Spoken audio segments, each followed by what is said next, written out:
Good morning, good afternoon, good evening, ladies and gentlemen. This is Pit Talk, pulling pits and opinions with your host, Gunny G, where service members help service members, period. Follow, like, subscribe everywhere you get your podcast and on most social media platforms. Let us know how we're doing. Any criticism is good criticism. We got a special guest, Twitter famous special guest by the name of Sergeant Ozzy. Go ahead and say hi to the listeners. Hello, and how y'all doing today? Hey, perfect. We can hear you loud and clear, Sergeant Oz. I appreciate your time coming on the show and just sharing your experience with others so that we can be better service members and we can learn from each other, basically. We'll start with this brief background. Where are you from? Where are you enlisted from? And where were your duty stations at? So on and so forth. Okay, I'm from Detroit, Michigan. That's where I enlisted at. Some of the duty stations I've been in Korea, Germany, Bosnia, Iraq, Afghanistan, Honduras, Colombia, Italy, and Poland. Wow. So, yeah. That's awesome. Yeah. So I traveled a lot. Yeah, what's your MOS? 13 Fox, Forward Observer. Forward Observer. Oh, boy, Right. no wonder you were gone a lot. Yeah. Well, I actually was an OCT with 1st Army. So, of course, we did training all across the country and all across the world. You know, we'd go train up soldiers that were getting ready to deploy or just do evaluations on units that were training up, making sure they were qualified and all their soldiering skills, and MOS skills. Yeah. Let me ask you, how many of those were combat deployments? I had 3 combat deployments. To where exactly? Iraq and Afghanistan. Nice. And Bosnia, it was Sec 4, so it was considered a combat, but there really wasn't any combat. It was just security forces. Okay. So, yeah. Interesting.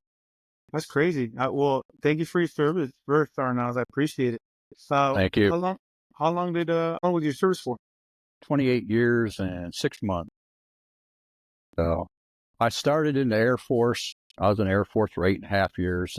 I got out, did some work for the government for a couple of years, realized I didn't really like what I was doing and I missed being in the military. So I went back to join up and was denied to go back in the Air Force. And they said, hey, go talk to the Army recruiter, which I did. And ended up going in the National Guard first for about 1.5 years, and then went on my Title 10 orders and just stayed on them for the rest of the time. And with 1st Army and a couple other units, and ended up, getting 20 years active duty time altogether. Nice. Yeah. Well, congratulations, right? Well deserved. Yeah. Worked hard for it. Absolutely. Yeah. Hell yeah. It sounds like you went all over the place. Were you married while you were in or no? Oh, yes. How was that on family? I was very lucky to have a supportive wife. She took care of things at home while I was gone all the time. So I lucked out in that, part of life. It was easier when I was gone all the time than it has been since I retired and we're together all the time. We weren't really used to that togetherness for a while. Yeah. Yeah. I can relate because I remember I missed my daughter's births. I missed my 2 oldest kids. I missed their births. I missed some of the birthdays, and then it's kind of just being away. It's just easier to stay away instead of kind of messing up their schedule, their groove. Mom do this, mom do that, and you kind of trying to fit in somewhere. It's always hard to fit in somewhere when you've been gone so long. Right. Yeah, I agree with that. Yeah. Family life is not the best if you're going to be in the military. You really need to have a supportive spouse on your side that can take care of things, especially when you know you're going to be gone all the time. Absolutely. Whether it's out to the field or deployed somewhere. Did you have any kids while you were in? Yeah, by the time I married my wife I have now, she had a 10-year-old, and mine were growing already. So, yeah. You have 3 total. Mixed family. No, we got 4. We got 4 total. 4 total. Yeah. Okay. Yeah. Wow. Easy day. Yeah. Do you have? Well, so I'm assuming grandkids. Oh yes. How many? See, 4, let's see, 1, 2, 3, 4, 5, 6, 6, and number 7's on the way next month. Man, I'll tell you what, Yeah. my parents, or I watch my parents and I watch my grandparents and I watch my great grandparents still live. And it's a tremendous blessing to get the privilege and honor to get to watch your kids have kids, isn't it? Right. Well, Man, how does that feel? yeah, it's good. And actually, the great grandchild is on the way also next month. So, yeah. So, That's even more of a blessing, isn't it? yeah, I'm getting old. That just tells me I'm getting old. Tell me about it. Yeah, I'm 36. I'm on my fifth Now one. you're a puppy. But hey, why did you, let me just start off with this. How did you come up with the name on Twitter the way you did? Well, I come up with a name. Which one? The title of disabled veteran, Yeah, yeah, or yeah. well, because I'm a disabled veteran, and I'm a constitutional conservative. I'm a strong supporter of our Constitution. I believe in our Constitution and the Bill of Rights. So I found it to be the perfect name for me. Disabled Absolutely. veteran, constitutional conservative. There you go. So yeah, When did you retire? I retired in 2012. Oh, okay. So I had just came in 2010. Yeah. Wow. Well, I said you're a pup. You ain't lying. Oh, that's crazy. Yeah. How was your transition period when you from military to civilian again? It was rough because I had just gotten back from Afghanistan, and it was really rough. It took me a long time to adjust. You have periods you go through that you're sometimes not so proud of, and you know, it was rough on me. It was rough on my wife, but we got through it. So, yeah, How did give me one of those tools? How'd you get through it?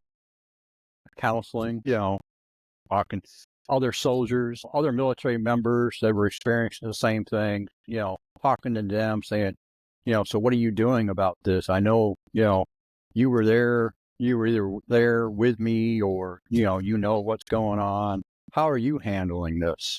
You know, so that's pretty much how I got through it. When I got back, I've never done drugs in my life, but I drank very heavily when I got back. It caused a separation period between my wife and I, because it was either quit drinking or we're done, and I had to go through that period of drying out and being a little bit angry. I mean, my biggest issue was anger, and trying to learn to control that anger. And it was bad decisions were made. People were hurt. People were killed.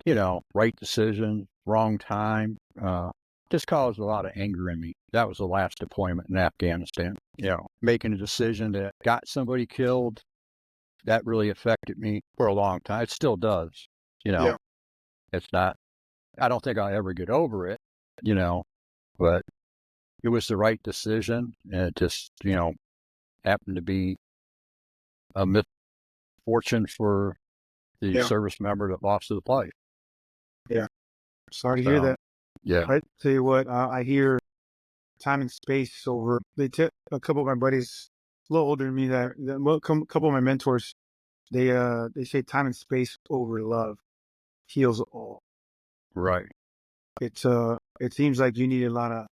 How long do you think it took you for? Obviously, you're never going to forget these traumatic events, but you only know how to cope with them or deal with them throughout daily life. How long did it take you where you found out that it was a good starting point for a new season? Well, it took me about a year and a half, to really start more being concerned about me, because really I had no concern for myself when I was going through all that. I didn't care. I didn't care if I lived or I died or anything else. It was just, if I wake up tomorrow, fine. If I don't, that's okay too. You know, I mean, I never suicidal or anything like that. I just didn't care.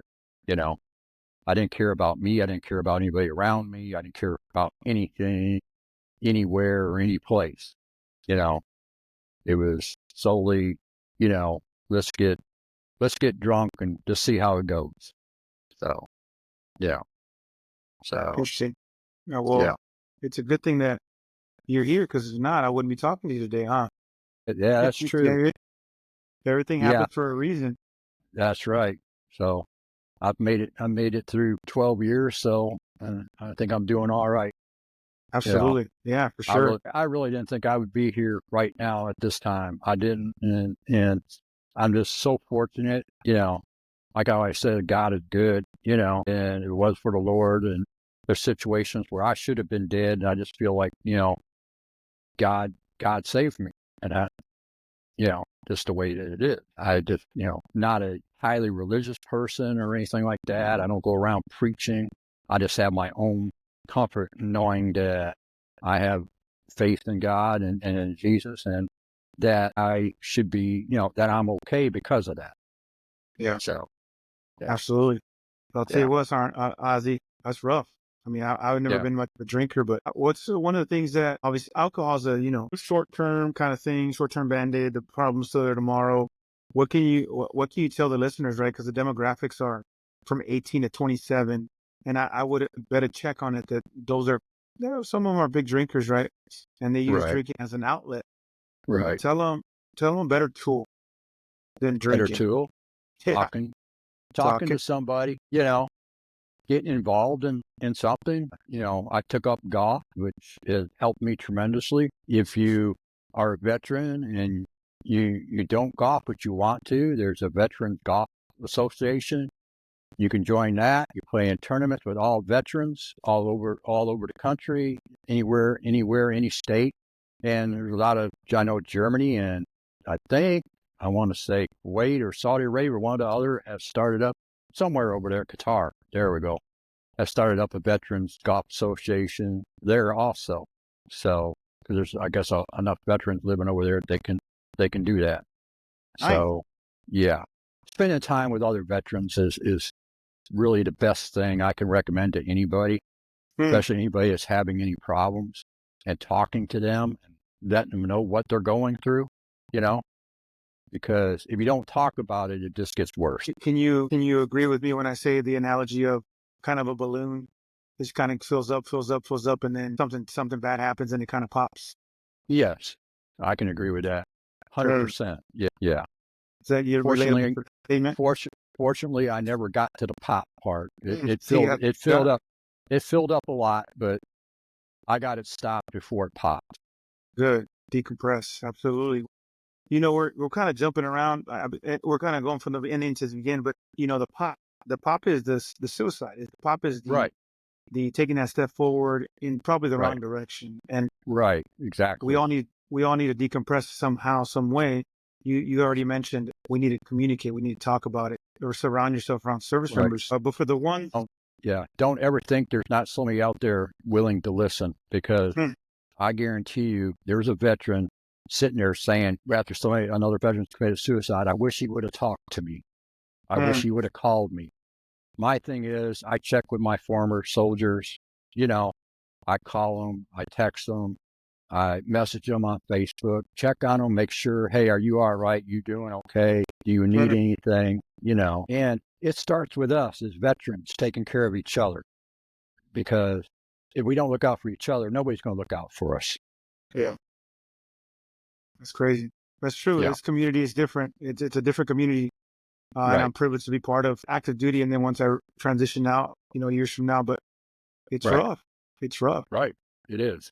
And, military life ain't for everybody. And the things you will go through in a military career, nobody but another veteran knows what you've experienced, or another person in the military knows what you experienced, you know, and that's one of the problems I have a lot with going to the VA, because you're being sat down and talking to people who've never been in the military, that don't know what you've been through, and they're trying to evaluate you and tell you that, it can't be that, or it can't be this. So I think one thing, we need to get more veteran counselors into the VA itself. So, you know, qualified counselors, Yeah, you know, yeah. ones that, yeah, Experience matters. yeah, right, Absolutely. right. I agree to Yeah, that. How are you supposed yeah, to relate to me if you've never been in my shoes? yeah, exactly. Yeah. Mm, that's good. So, That's good. I yeah, appreciate that. Yeah. You know, we started from the end, started first, but let me jump around. I'll tell you what, I know you're Twitter famous, so I got to ask, how did you get to where you're at with all those followers? Well, it started with, mostly veterans, you know, following me. And then, yeah, you can tell by my posts, I'm a Trump supporter. Okay. Yeah, I absolutely. know, I don't want to make this political, but I have a lot of people that follow me because of that. And then, I'm very outspoken, you know, I try not to be too negative towards the other side and more pro for my side. But, sometimes you just got to defend yourself against the negativity that they put out. Yeah, for sure. And I seem to do that very well because a lot of people like it when I do speak up about it.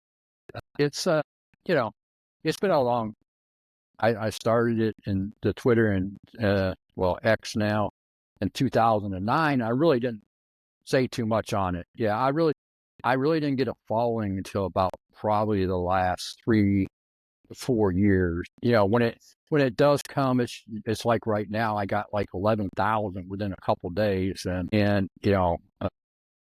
it's been a lot. It's been a long process work. Talking, putting out buddy checks. Yeah. And talking to veterans. Not only through DMs, but getting phone numbers and talking to them, and then they recommend me to somebody else, and then they're on there, and it's just I follow you or I follow him, you should follow him type thing. Yeah. You know, yeah. It's So, working out, huh? oh yeah, it's working. Are So, you having fun with it or you what? know, oh yeah, I have a lot of fun with it. So, yeah, Absolutely. Well, I yeah, appreciate, I seen you. I'm relatively new to X, right? I haven't been right, on that long. And when I started, it was kind of just to get the news. But now I'm trying to plug myself in. And I was like, man, I seen you. I'm like, who is this? I just kind of just followed you for here and there. And I seen your post, liked your post. I'm like, yeah, you know what? I yeah, would love to learn from Sarnazi. Would yeah. love to learn from. Well, and I post some just personal things that happen in my life, and people seem to enjoy that. Things that I do around my neighborhood. I'm very very protective of my neighbors. I have a lot of elderly neighbors. Not that I'm a spring chicken or anything, but they're older than I am. You know, so I look out for them, and we have some single elderly women that have homes here that are by themselves. So I make sure they're taken care of, and stuff like that. Which helps me because it gives me something to do.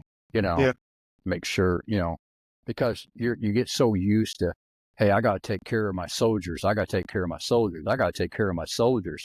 Then all of a yeah, sudden you got nobody to take care of, you yeah, know. But now I feel because of my neighborhood and my neighbors and starting up a neighborhood watch stuff, like I'm back to where I feel like, hey, I got somebody to take care of again. yeah, I feel useful and worthy again for, you know, for myself, that's the feeling I get from doing the things that I do around here. yeah. So Hey, you think that has to do with a lot of our suicide purpose yeah, mission? yeah, feeling worthless, useless, that, so much I want to say, one is you're not worthless and you're not useless. Everybody has a purpose. You just got to find that purpose. You know, it may take, it may take a while. It may take 5, 10 years, but you're here for a purpose and you got to find that purpose. So, Yeah, yeah. absolutely. Look, I'll tell you what. Um, this has been good. I'll tell you, I'm learning a lot from you. What's one of the hardest separation periods you had from your wife, from your family, while being in the military? I don't, they were all hard, separation periods. They were all hard. I don't know. I can tell a story. I went down to Central America. I can't say where I was at. I was gone. I was only supposed to be there for 90 days. And it ended up being longer, but we weren't allowed to communicate with anybody, tell them where we were at, what we were doing, one of those things. My mom called the president, Pentagon, her state representative, her senator, Oh boy. and said, they kidnapped my son, and then you won't tell me where he's at. I got called in and had to write a letter to your mother, tell her you're all right, put it in an envelope, put a stamp on it, don't mail it locally, stick it on a plane, ask somebody to drop it into a mailbox for you. I said, okay, I can do that. And I did that. Yeah. So that was, like I said, it was only supposed to be 90 days and ended up being a little bit over 6 months. Wow. So, yeah. That's a big extension. Yeah. Yeah. Especially when you can't tell nobody, That's true. and nobody can give any answers on it. So, The first place your mind goes is, where's he at? Is he dead? That's crazy. I can't talk. What the? Yeah. Absolutely. What was one of the most kinetic deployments you were on? Was the last one? Yeah, the last one in Afghanistan. Yeah. So, How do you feel about the pullout? Not happy about it. It's like we went in there and we were trying to make, people don't understand what the Taliban is like. You if you've never been there, you haven't seen the things that they do, what they do to their own people, not just other men, but women, children, whatever. And we tried to, I don't know, I think we should have kept some troops there, maybe, no, not fighting, but as like in Bosnia, a security force, just to ensure that nothing was going to happen. We shouldn't have pulled out like we did, just an overnight thing like that, leave all billions of dollars worth of equipment there. We basically supplied, military equipment to terrorists around the world is what we did by doing that, So, yeah, I wasn't happy about it. I'm still not happy about it, so, and look what happened, if we started, pulling out and it took a matter of days, which we all said would happen, if we ever leave, the Taliban have control of this country in 30 days. So I think it was less than that. So yeah, it's true. Yeah. That's crazy. And unfortunately, 13 service members died. Yeah. That's the worst. That's probably the worst part. I mean, usually when you egress from a forward operating base like that, it takes more than just a couple of days, doesn't it? Yeah. Yeah. It takes a while. Yeah.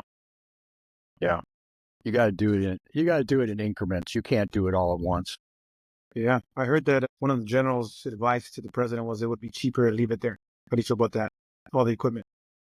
Yeah. It'd be cheaper to leave billions of dollars of equipment in there. That's a wild statement. Yeah. Yeah. Interesting. Well, how was it not being in there, but how was it looking from the outside in? How did you feel while that was going on? Mad, Were you watching it like every day or what? Oh yeah, I was watching it, and I'm like, I can't believe this.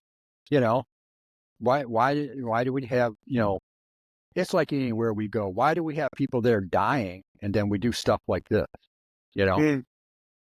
We had soldiers, Marines, sailors, airmen, lose their lives over there, and it was like, well, it was just all for nothing, Yeah. because we just packed up and left.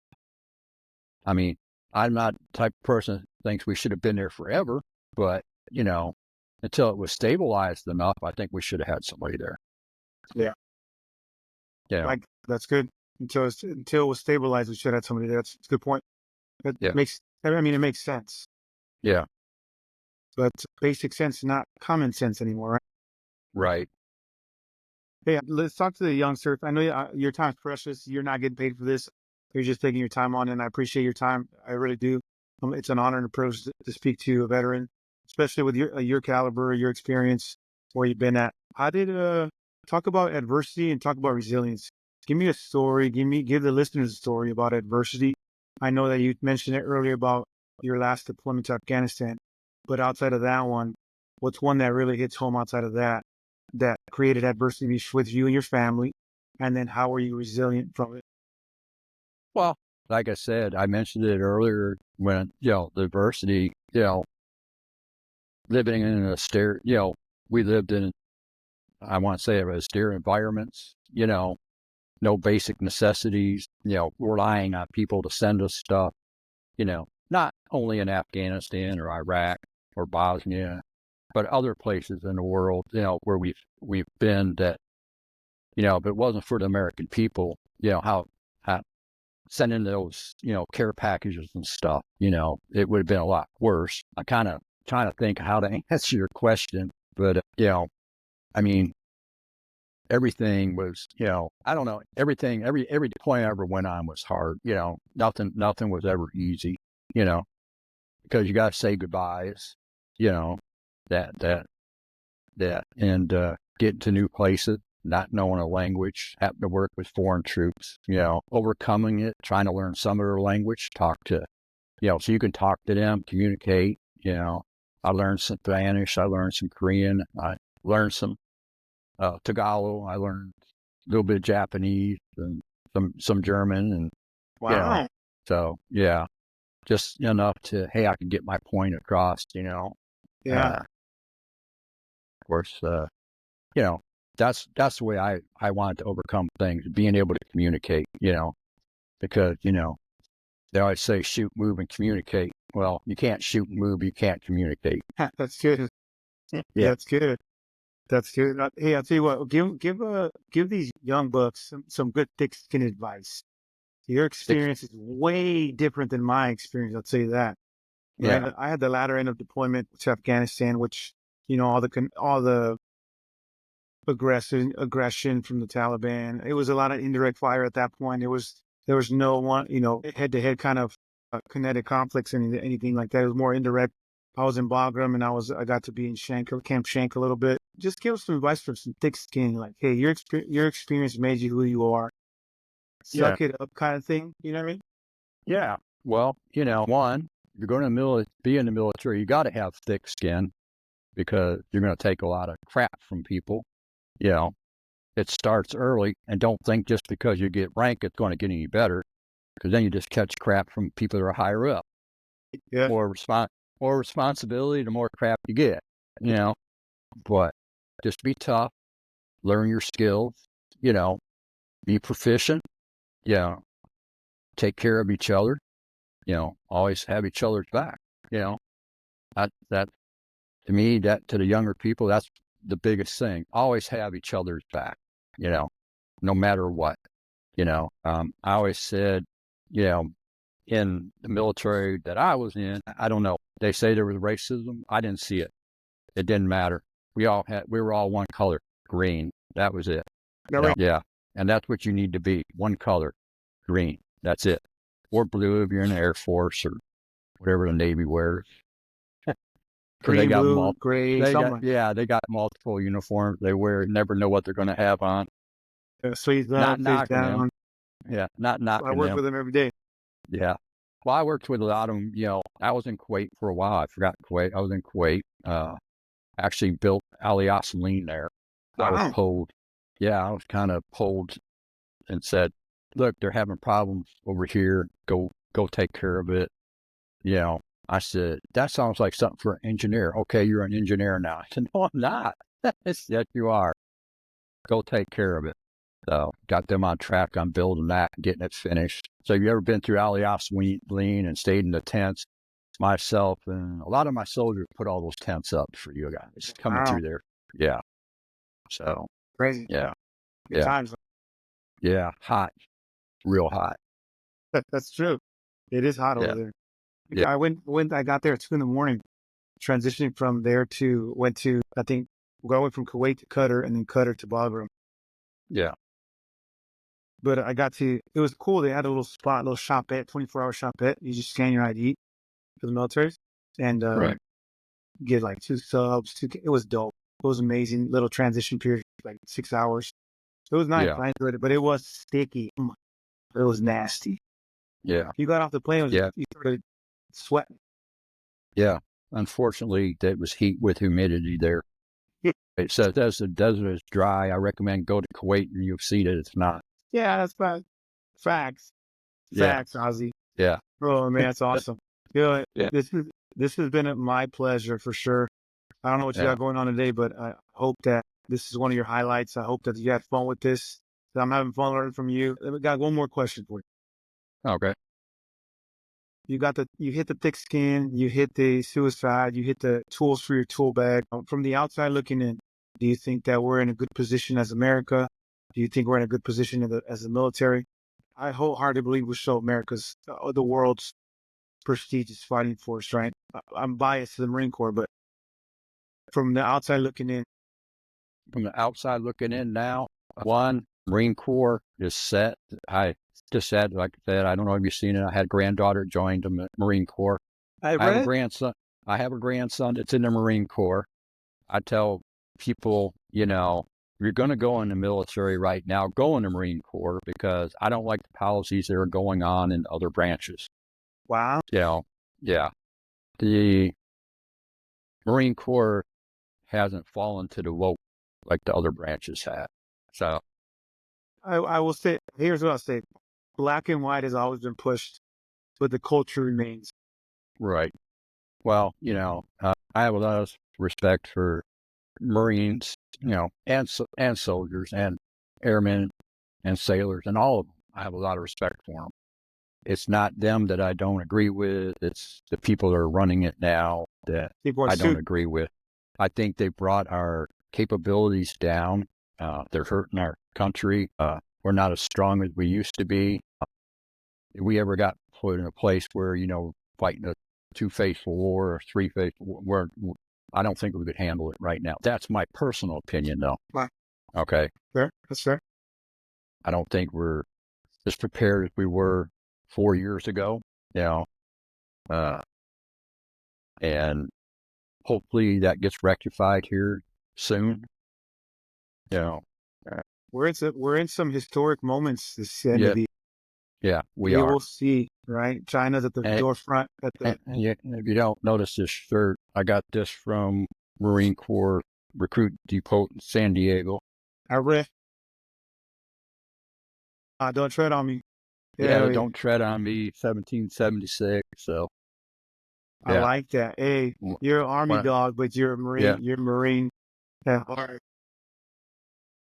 That become Marines, you gotta switch a little bit on your.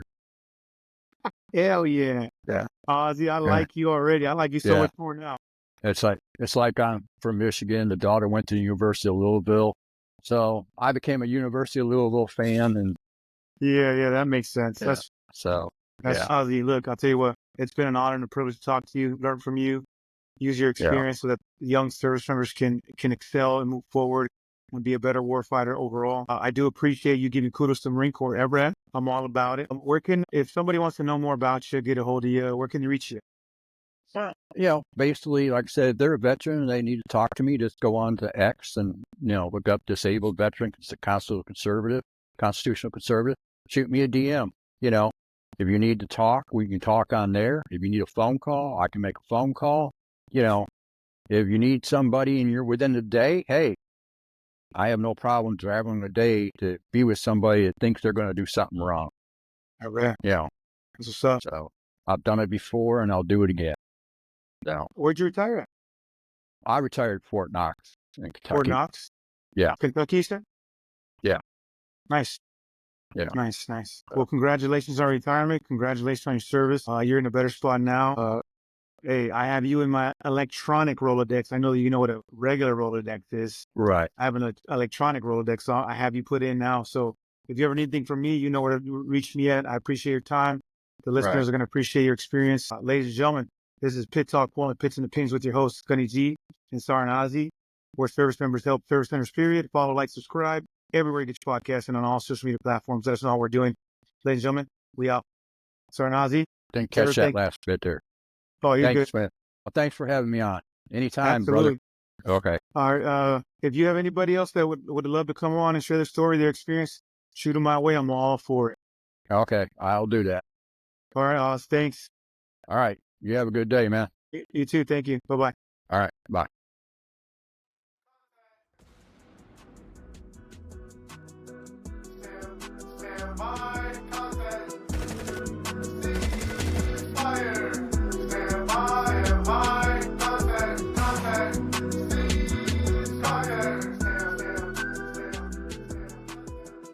is a podcast featuring active service members who discuss their thoughts and opinions on various issues surrounding military life, current events, and history. The statements heard here are the opinions of its members and guests. These do not necessarily reflect the views of the Department of Defense and are not endorsed or sponsored in any way. Listener, viewer discretion advised.